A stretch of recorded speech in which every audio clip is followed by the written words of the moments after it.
Welcome in, ladies and gentlemen, boys and girls, American Refugees podcast. Ted here. John is not here.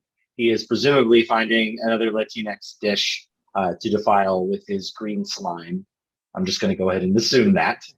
I had some pupusas without hot sauce today, and let me tell you, they are perfectly fine without it. They do not need that. But joining me on the show, hopefully he agrees with my takes on pupusas. Otherwise, it's going to be a short show. Joshua Morgan from Tried and True. Joshua, welcome to the show. Hey, thanks for having me. I am partial. I do enjoy the slaw a little bit more. I like to combine those two, but yeah, I'm less heavy on the sauce than I've heard John is. Good.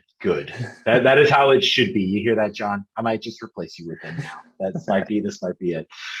All right, y'all. Before we get into the show, before we talk about the slate of games, I think it would behoove us to mention the loss of a great DC United supporter.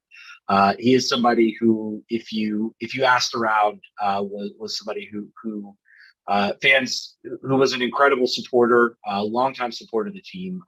Big Rob passed away very peacefully last night. There is a GoFundMe set up for his son Marco. He was an only parent, so his son Marco needs all the support we can get.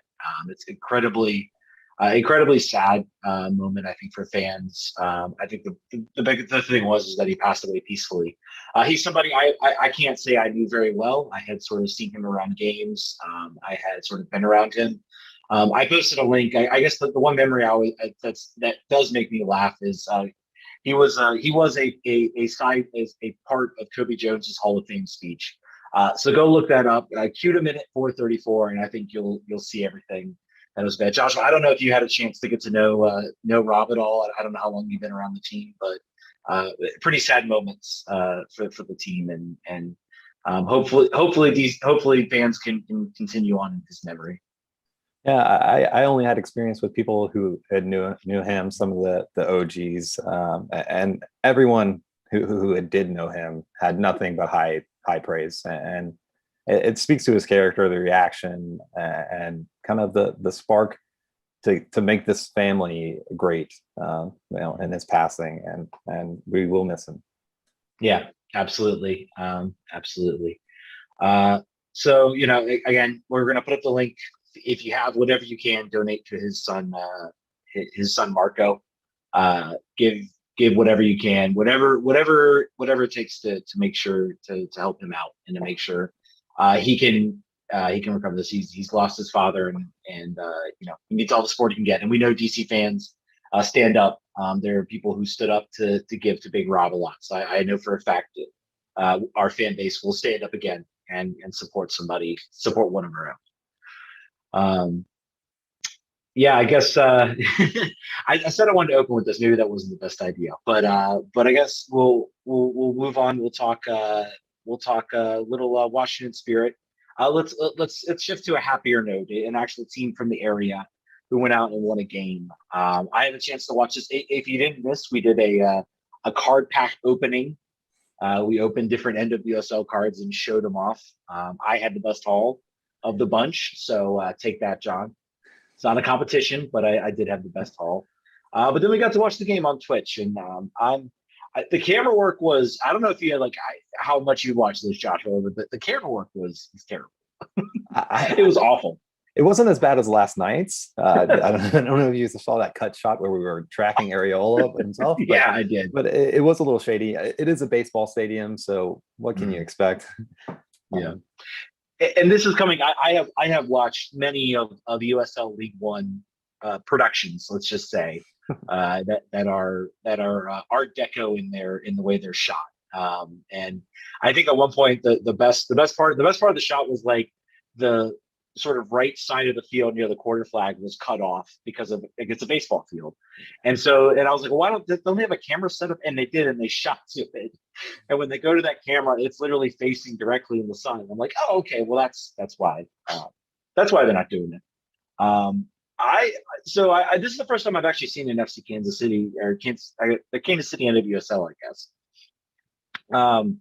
I really want NWSL. There has to be someone out there that can pressure them to allow them to use Livestrong Sporting Park, because I'm not going to say the struggles in the beginning for the Spirit were entirely because of which direction of the field they were playing, but it seemed like they're a team that tries to hold the ball, pass and move and possess, and trying to do it on a infield where sort of the carpet is sort of laid over it.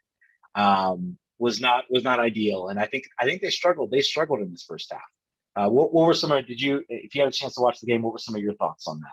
Yeah, I saw the game and I agreed that they struggled in the first half. I'd almost go and say that they were lucky to come out just down one. I thought their goalkeeper saved them a few times. Stood on their head for one save off a bad turnover. It was pretty rough, and maybe that was what happened. The shorter pitch, the quicker pitch on the carpet messed up their possession style. Yeah, well, I think you have a team. They get that early goal, and I think when you have a team that's been struggling like Kansas City, they're bottom of the table right now.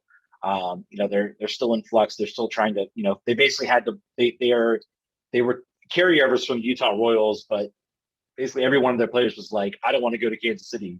Find a move for me, including Kelly O'Hara, who's now with the Spirit. She also was not in the game, so maybe that also led a little bit to the defensive woes for the team. She is something that's become common to Spirit fans, is U.S. Soccer saying, no, she's not playing. Figure it out, but we don't want her playing. So yeah, we had that sort of rough start. I was really watching. I was very excited when Kumi Yokoyama was out there, because I think they are a player that I think can contribute to this team, but they didn't have a good game. It was not a performance I think that they will want to have. They will want to play back, and it's been a huge struggle for them. Other than that, I mean, there really wasn't a whole lot from this game. I don't know if you could really. I'm sorry, from the first half at least. I don't know if you can really say anything that really stood out. It was a rough showing. But then they enter the second half, and it's a completely different story. I don't know if you have any thoughts, any other players you want to mention, anything that sort of came to mind, even the first half, or we can transition to the fun part where we saw like the future of this team come to life. I think you hit on a couple things there. I think O'Hara would have made a difference on the goal. It's kind of a sloppy. The defender should have made the play, especially early in the game. And then Yokohama, they had a chance, and I've been a little bit frustrated with Ashley Hatch this season. She has 4 goals and is one of the highest goal scorers right now in the league, but I feel like she's missed some key chances. I got to see her play a couple times in person, and it felt a little bit off. And I was hopeful that there would be some sort of competition there at the striker spot, but not based off of that first half, at least. Yeah, I think the most entertaining part of the first half was how clearly how you can clearly hear Richie Burke on the sideline. I think that's everywhere. He's always so loud. I enjoy it. Yeah, me too. But we get in the second half, and like I said, they switched the pitch. They're able to sort of play more on the ground, and suddenly things kind of come to life for the team. They start to move the ball. They generate chances. They look a little bit better, and we see. I think this is the first game. This was, I think, an important game because you're down 1-0. You're against a team you should probably beat, that you're certainly more skilled than, and you're kind of trying to figure it out. Some chances are coming, nothing's really happening, and then I think they get kind of 2 clear moments. You have a ball falls to Andy Sullivan. She plays it over the top, finds a really, really incredible ball over the top. Almost John was saying on the show, is like, I think Andy Sullivan is going to like score a hat trick and take off a shirt that says, why always me, Vodko? Like, why always me? She's probably not happy about missing the Olympic roster, but shows like what she can bring, which is her ability to play the ball long, plays it over to Trinity Rodman. Trinity Rodman does really well in a tight space to find Ashley Sanchez, and Ashley Sanchez just puts on a clinic dribbling and finishing. Just an absolutely incredible role.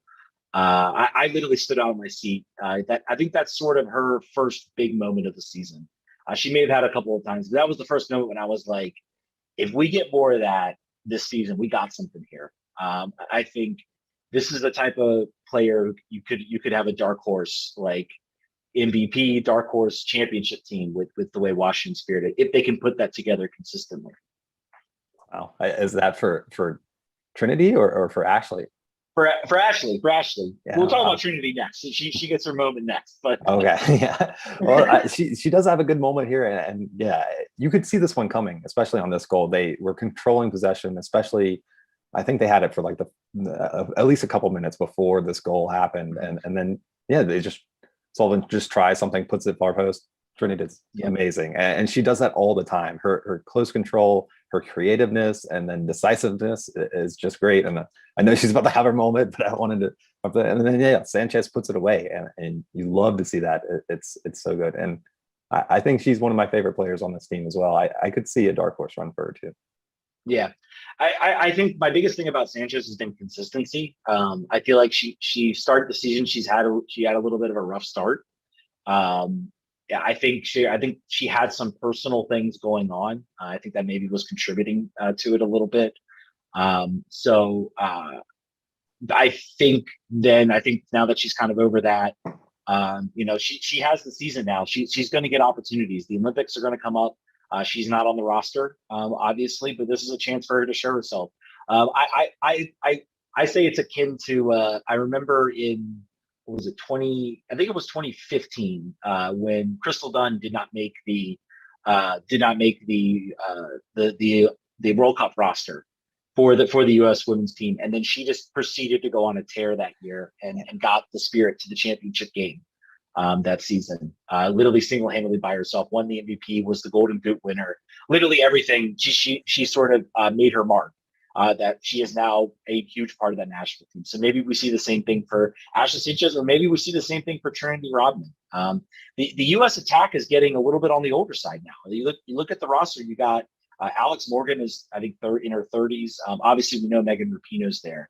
I think Christian Press is gonna. She's the in prime player. So she's gonna have her moment, but there's going to be some turnover in that offensive her third. So I think this is a huge opportunity for both those players.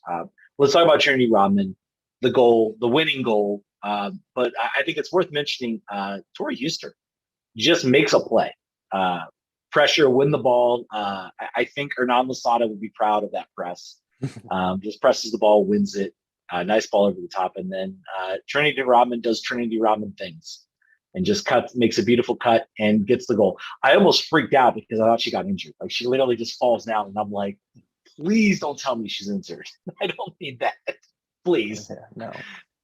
Yeah, it was great, and I think there's a lot to what you're saying. That yes, the Olympic roster is definitely on the older side, especially up front. And if these players can get some time and some cohesiveness and really get to display themselves, man, if they could get half the career Crystal Dunn has had, we'd be super excited here. Yeah. I think the difference is it was like Crystal Dunn, and obviously I think Ali Krieger, was on the team and she left, but she was kind of the main show on that team for a long time. And it was a lot of those games where it was if Crystal Dunn wasn't in to get it done, then the team, I think, struggled a little bit. And I think we saw it in the final that year.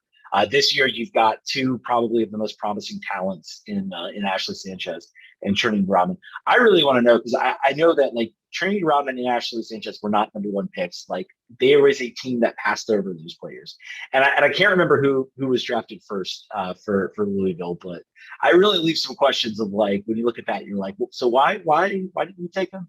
Maybe we're having our Orlando moment when like DK falls to like fifth or sixth or something. And, it's like, and Inter Miami passes on him twice, and look at that. So, but yeah, I guess just a nice solid win, a great comeback win. It's at the weekend on a high note, and we thought that high note was going to continue, and fortunately, anything else you want to drop about this game? Anything else you saw before we close it up? I just like the season so far for the Spirit. It feels like they're consistently, at least in games, and then pulling off wins when they need them. And I hope they can continue this throughout the season. I think you hit you hit a lot of this because this was not. I mean, with both these teams, with both DC United and Washington Spirit, this is not supposed to be their season. They're supposed to be sort of rebuilding. I think the Spirit are kind of in year, 2 or 3. But you look at the talent, like, well, they got a lot of young talent, and basically they blew. I mean, we thought for a while that Rose Lavelle was going to be sort of the main anchor. They blew it up, and now they've got like almost a completely new, different style of attack that they've implemented. So I think we were all kind of like, when Rose Lavelle got traded, we're like, all right, I guess we're going through maybe a rebuild process. But what you've seen now is that's almost seems like it's ahead of schedule. Where now they're clearly a dark horse contender, and I think with DC we're seeing the same thing. We're seeing a lot of exciting. It's very different. It's excitement. It's interest. It's young players doing incredible things, and let's shift gears. Let's talk. Let's get to the bad, or the maybe not so bad. I think there's some conflicting feelings about some fans about this team, about this game, and a lot of things. DC United went over to New Jersey, Red Bull Arena, decked out in blue, to play New York City FC. Losada made, I think, what was it, 4 changes in the lineup. He sat Brilliant, or he put Brilliant in. He put Nigel Roberto, obviously gets his first start, Moses Nyman, and I'm trying to remember who the other players were. Assad, this Assad start for the first time in a while. Assad, yeah, and it started off really very well. Let's talk about Moses Nyman, man. Just an unbelievable ball over the top. He went out early, and I was worried. I think we were worried. I was like, he pulled up. He had like a hamstring. Apparently, it was exhaustion, which is a little concerning. But just an incredible ball over the top. I think with that pass, I thought maybe we get like 3 years out of Moses before he starts generating some buzz. I think a year just got chopped off of that. I think we got 2 years with him before he's moving on somewhere else. Oh man, I've been trying to push down any talk of transfers over on our show, at least, and at least on Twitter. I've been, don't talk about it yet because they will come for this guy. He's way too good already for what he is as a 17-year-old player, homegrown, and I could see him taking that Germany route that we've seen so many times from MLS. I think he would really fit in there. I think DC got maybe a little bit lucky that the U20 World Cup did not take place this year. It was canceled because I'm wondering, 2021, he would have been, I forget where it was supposed to be played, but he probably would have been on that 2020, U20 World Cup roster and contributing for that team and maybe making a name for himself. And then suddenly that's when the buzz starts to get a little bit more pronounced. I think we're going to start to see it. I think he has to keep it up. And right now there still is very much a tight sort of logjam in that center of the park between Russell Canals. Junior Moreno is now coming back. His Venezuela team was unable to make it past the next round into Copa America. So he'll be back. So now that's another position in there. But just what he brings, like just an offensive ability, is something I think that neither Felipe Martins or Junior Moreno were able to bring, because Russell Canals is your locked-in starter in that center of the park. I'm so glad you say that, because I think it's a stark difference between when Felipe is the partner with Canals and when Moses is. And I absolutely love when Moses on the field, because he can do things like he did last night and so much more. He's definitely an offensive threat that maybe Felipe is a little bit more balanced. Well, I think there is an age thing with Felipe, and I know he listens to the show, so I still love you, buddy. But it is a style thing with him too, for sure. And he's more of a destroyer. I just think when you just notice it, I noticed it when it was Felipe and I think it was Felipe and Canals in the Miami game. When I was watching it live, I was like, man, we're getting great work down the wings with Kevin Paredes. My thing is, if you're going to have Felipe out there, then Kevin Paredes needs to be out there, because then at least you get that width. Because if you have that, like when they had Joseph Mora out there, you had Moses Nyman, who was able to sort of spray the ball and move it forward, and I think that's when DC looked really good. and then he comes off. You put in Felipe, and you've got Joseph Mora. Obviously, obviously Julian Gressel's going to get forward, but there isn't a lot of offensive movement, I think, on this team when he's not out there. Do we want to talk about? And also, we should probably mention Nigel Robertha getting his first goal. A lot of fans, I think, have been. I think that he might win the award for like the best timing as far as a goal goes, because we all know that Ola Kamara is not on the fans' favorite striker right now, and he has struggled to put the ball in the back of net, but he finds the back of net. For you, do you think Nigel Robertha, does he get the start now over Ola Kamara at this point? Oh man, this is tough because I know it is. I really do like Robertha, and I think maybe not even long term, like midterm, he's probably the better striker for us. But Ola is so much more experienced in this league and has done well in the past, and maybe not recently, but it's tough for me. And I like that this is a question that we have. I like that Robertha is pushing for it, that he got a start and he took full advantage of it. I think he caught the defenders by surprise there, because he kind of drags it to the left and takes it with his left foot. I don't know if they didn't think a striker in MLS could do that or what, but he absolutely blasted and showed well for himself. So yeah, I'd like to see more of Robertha, but right now, if you had to tell me which striker is number one, it's still Olaz, I think. It's competitive, and I think that was, for me, that was the moment. And to be honest, Robertha was doing some things that the game sort of shifted. I think DC's mentality kind of shifted a little bit in the game. Obviously, NYCFC kind of woke up a little bit. But I think that goal was important for a couple of things. First of all, it showed, okay, I can score in this league, because I think that's always the concern when we bring these players in from, let's face it, the Bulgaria league is not, I'm not watching the Bulgaria champions play in the, last 16 of the Champions League every year. So you can light it up in Bulgaria as much as you want. And we saw Eric Sorga light it up in Estonia. I think that's right. Yeah, I want to be sure. And he came here and he was fine. He gets a lucky goal, but I think he's shown that he just maybe doesn't quite have that MLS level. And we're seeing it by the fact that he's not on the field anymore. I don't think he's even been on the bench.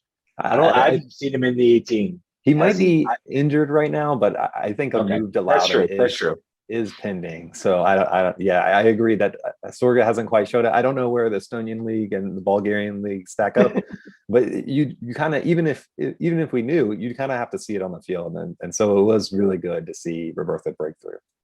Yeah, it was good to see him get a goal. I hope this is not a Raphael Gladiator moment.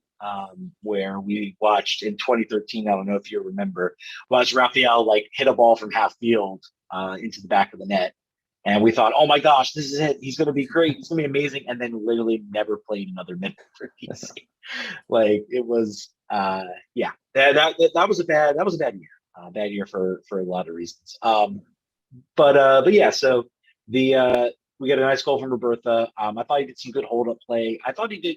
There was a side to him. I thought, if he can just get comfortable, if he can get confident, and if he can find that striker's read, I think it's more of a discussion.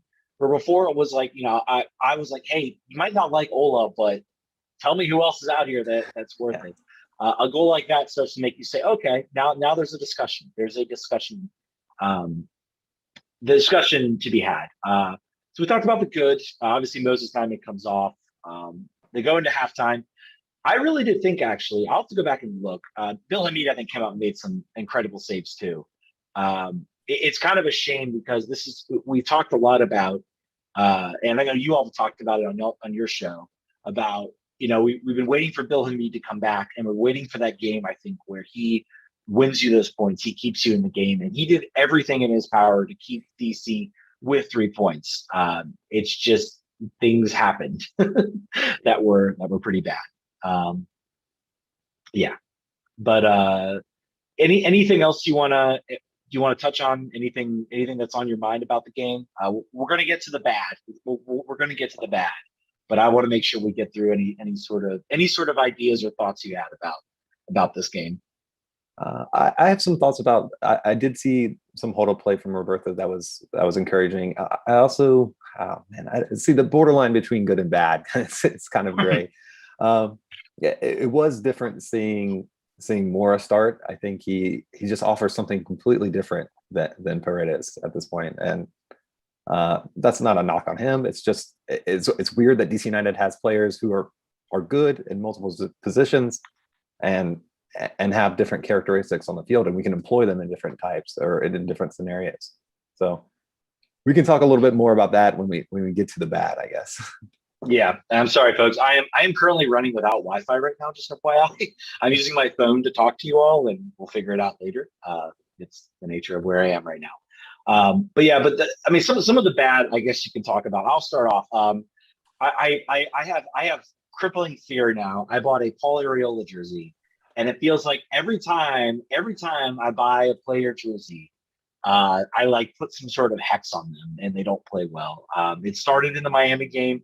I don't think he was bad. It just wasn't very good. Montreal wasn't better, and this might have been. I think this has been Paul's worst performance of the season. He is not being. I mean, he is one of the designated players in this team. And I think one of the stories of this season has been DC is where they are, and they've gotten really not much out of their high paid players. Edison Flores, Paul Arriola, Julian Gressel, and even Ole Kamara you can throw in there. Jordi Reyna, some of those guys are like the more higher paid players. It's been role players. It's been the young homegrown players this year, so I think it gives you hope that hey, we're still out here competing and nearly winning games without our best players playing well.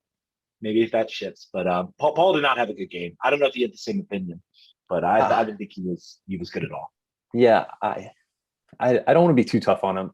I'm curious to see. Did you see any kind of difference in the way he's played? Because I kind of saw him more up top sometimes, and I don't know if it's maybe his poor play was the result of us asking him to do something a little bit out of his comfort zone. Did you see that? I'm not. Yeah, I did see him sort of play a little bit more up top. I think his biggest problem, I think, is he's trying. I feel like he's trying to do his best. He's at his best when he is running at opponents full speed, and I feel like sometimes he gets held up now, and he's trying to maybe make a move or do something like that instead of okay, if I get held up, maybe make a pass and then try to find another run. I feel like he's trying to do a little bit too much on the ball. He's not. He's trying to dribble. He's trying to slowly, sort of methodically move the ball in. And I'm like, you're at your best. He's at his best when he is flying, when he is just full speed ahead, dribbling fast, dribbling quick. I think that's when you see him have his best moments and his best opportunities. So I hope that, maybe it's just a matter of finding that right moment and he'll turn it around and have a better game. I thought and I know he could do it because the Miami game on the road, I think before the break, he was fantastic. He was like one of the best players out there on the field, I thought, in that game. And so I know he has it. I know it's there. He just needs to figure it out. I feel like Julian Gressel, I don't know what to make of him. I want to say he had a bad game, but I think he had some good service. He generated at least a few opportunities from his service. It's not all there yet. I don't know where he fits necessarily in the spectrum of good or bad. I feel like some people knock on him. I don't know. I feel like your show is maybe a little bit harsh on Julian. I don't know who. I mix up voice. I'm not sure who's the one who's being harsh, but I'm most of the time the Julian Gressel defender. I thought we should have drafted him when he was coming through, and then so I paid a little bit of attention to him in Atlanta, and he was tearing it up, and I was so excited for him to come here, and yeah, it's been mixed bag because he does create, he puts in crosses that you're like, this should be finished, but a lot of times it doesn't go, and I don't know if that's just like a chemistry thing or a bad striker or bad striker, but missed chances. Yeah, it's tough. I don't know if he's good or bad, or if we just have too high of expectations for a right back. I do think his role is something that should get brought up because when he was with Atlanta, I'm pretty sure, yes, he did play some wing back, but he was higher up the field. And in this role, he's asked to sort of play as kind of a two-way player. He does get forward. I think he does really well. he has done really well. He has looked much, much better when Kevin Paredes is out there, because I think the biggest problem, the biggest deficit of this team might actually be Joseph Mora. Because when Mora's out there, some of the teams are like, okay, we don't have to worry necessarily much about the offensive pressure from Mora. When Paredes is out there, they have to contend with both those sides, and that's when you're seeing the cross. You saw it in the Miami game, you saw it in the Montreal game. Once both those players are out there, teams have to account for that, and that gives more space on that wing. When you have more out there, who's does have some offensive tendencies, a more defensive-minded player, teams kind of say, okay, we're just going to focus our attention then on Julian Gressel because he's going to go up top. I think when Moore's out there, I can't remember any runs Moore does in the offensive third. I can't really come up with anything. No, I can't either, and I think you're right, because if you looked at the first few games, we were playing almost exclusively through the right, and now that Kevin's got a few starts and he's when he's on the field, you don't know what he's going to do. He's going to try to cut inside, or he might get wide. So yeah, it probably brings a bit of balance, and hopefully Julian Gressel benefits from that.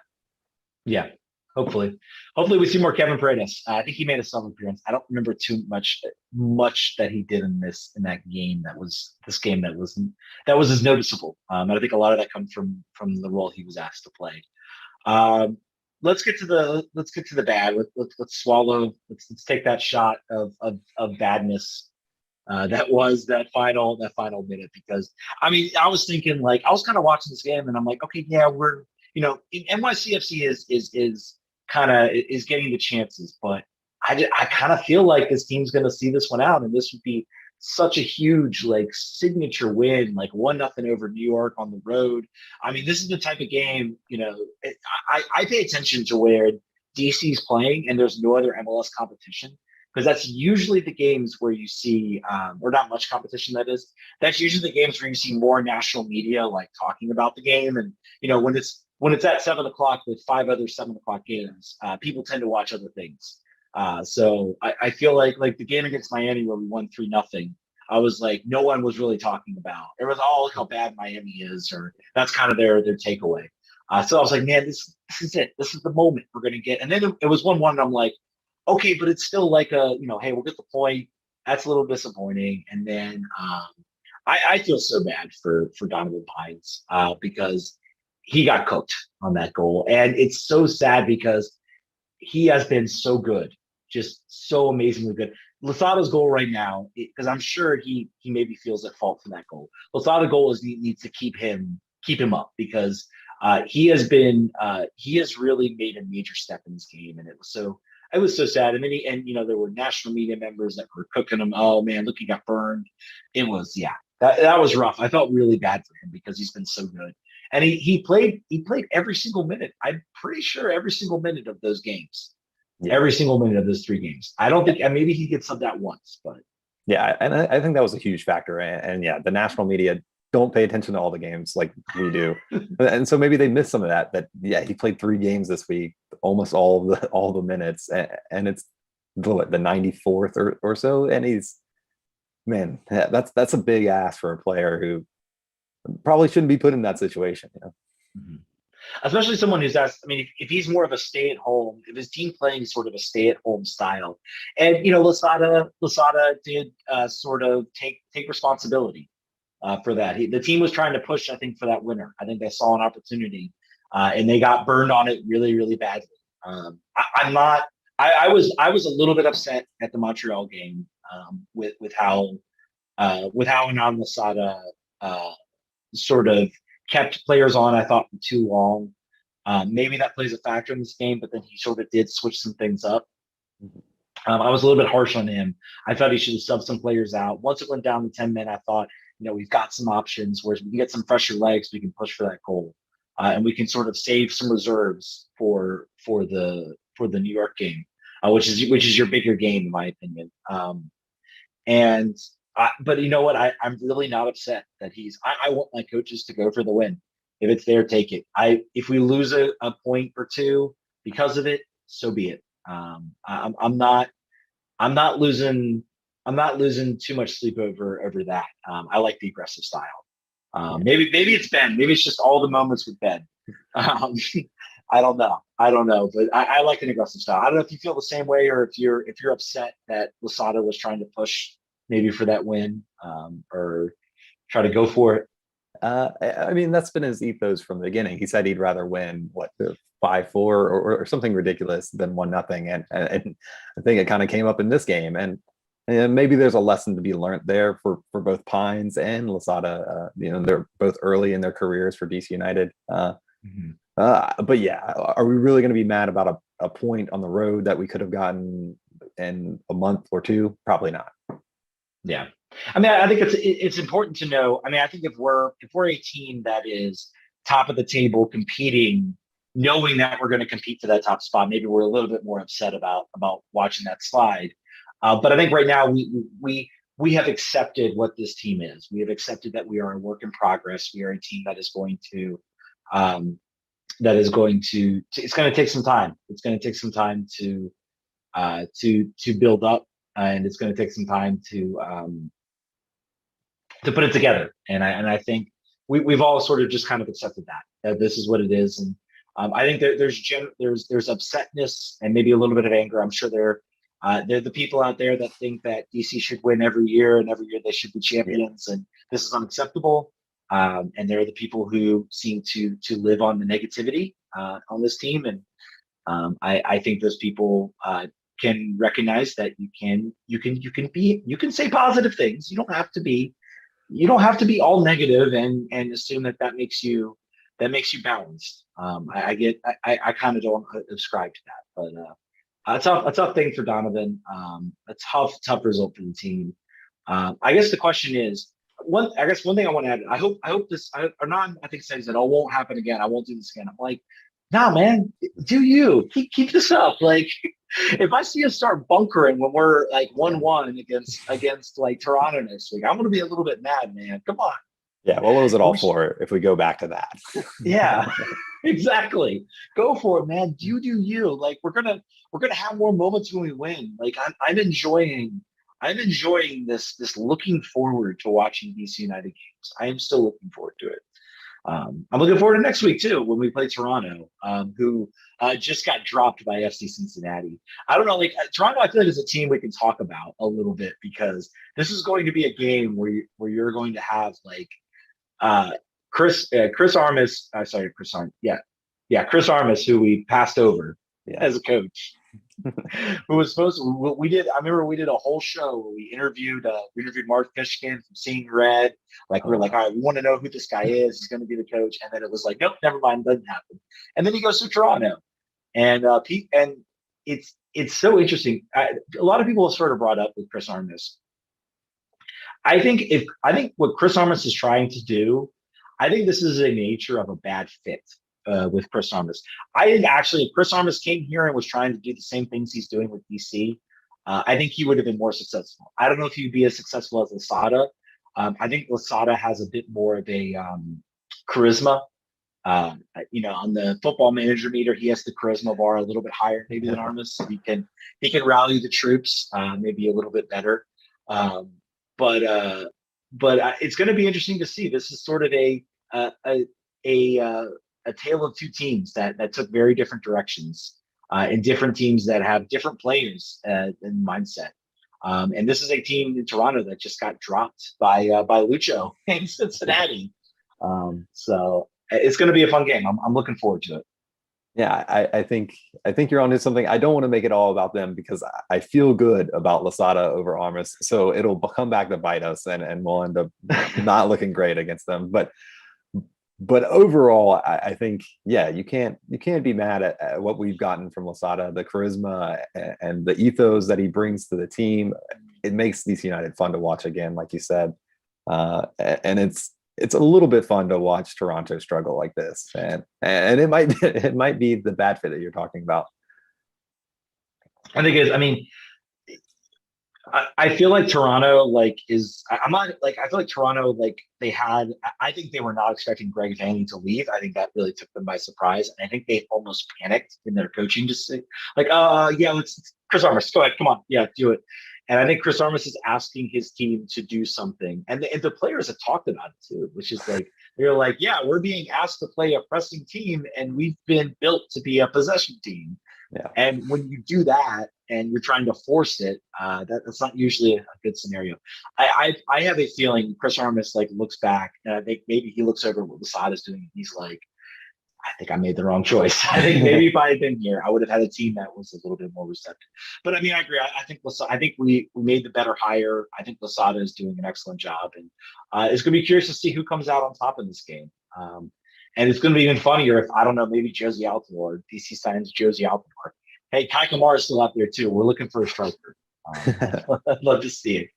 I guess we'll close this a little bit. You are a Charleston Battery fan. Yes. So you could talk a little about this. It's almost like it was planned. It was planned a little bit, but Loudoun United losing 3-0 to Charleston. Someone I think brought up a stat. It's like since beating like New York Red Bulls 2 last August, I think it was Ryan Kiefer. The Loudoun United are 1-14-1. So that's 1 win, 14 losses, and 1 draw. I think I got that stat right. I hope I did. But it's either way, it's abysmal. It's not good. But you're a Charleston fan. I know you're happy. So I know you actually watched. You said you caught the second half. Yeah. Like anything you got from that game that was like noticeable? What I've gotten from and I won't generalize the whole season, but I watched both the Charleston game that was in Loudoun and this one that was away to Charleston. And people have said this online that Loudoun don't actually play this bad. I don't. They just, it's hard to say a team is getting unlucky breaks when they're 1-14-1, but they play good soccer. It's just something in the defense falls apart, or if something in the attack doesn't come through. 3-0 is harsh. I thought the 1-0 a few weeks ago was very harsh. It's tough, but I'm not sad about it. See, I think there is, so, it reminds me so much about, I think it's the second time I brought up 2013 DC United, because that team that was constructed had no business being as bad as they were that season. They were not a good team. Let's be clear. They were not world beaters on that team, but they had no business, I think, being as bad as they were that season. It's just something, it's like, I feel like it's almost a mentality thing. It's like, and I think we saw it a bit from Ben Olsen. We saw it from Ben Olsen teams. It was like, yeah, they weren't playing that bad, but they weren't really doing much that was really noticeable. Maybe you get 1 or 2 nice moments. I think they're more competitive than they were. 2020, you just throw out because that was a weird COVID year. They could not get players that could come down. I think that team was built to have players like, probably Donovan Pines, to have some of your sort of younger players able to, Eric Sorga, I think was sort of designed there, but to have those players be kind of in that team, moving between them, getting some, maybe a little bit boost in talent. And that couldn't happen with the way COVID was set up. So that team was not built to the constructed well, let's say, because they assumed that they were going to have some loanies down from DC. And then 2021, it seemed like they built more of a solid team, and they were actually able to utilize some players down in Loudoun, so from DC to Loudoun. Camardi Smith is now going to be there as well, so I'll be curious to watch him and see how he does. You're right; they're not playing badly. It's just not coming together. It's whatever it is, snake bit, whatever you want to call it. So not good. All right, I think that's going to do it for this show. A little bit of a shorter show than what we've had. I apologize. I'm sure maybe there's some people in the chat rigging me up. I cannot see you in the chat. I apologize. But yeah, I guess Joshua, before we let you go, man, tell the good people where you can listen to Tried and True. You got your podcast. You cover DC too. So yeah, every post game we try to go as soon as possible. Normally it's like 10-15 minutes, but sometimes if it's super late, we'll be in the next morning. But you can find us on Twitter at Tried and True DCU. We're on Twitch and YouTube with the same name. Just search us and join us. It's a lot of fun. It's not a lot of analysis. We're not here for calm, easy takes. We're here to express our feelings, and positive, negative, and hopefully get end on a positive note and help you all out. You guys are the hot takes. You guys are the energy. You guys bring the energy, and we're the I think if we did, we see the reason we don't do the hot takes is that's what happened to me in the Montreal game, was I was heated at that moment and I blew up on that podcast, and that's why we were smart and we pushed me off into the next day when I get to sleep and have some time to think about it. Trust me, there's some games where I wish I had slept on it. It always, hey man, it's all fun. Well, Joshua, thank you so much for joining us, guys. We will be back. I think we're going to have another spirit player interview lined up for you. I've been sort of following John while he's been communicating that and getting that together on vacation. So definitely stick around for that. John will be back next week. And guys, we will catch you next on Thursday for our normal Thursday show. Vamos.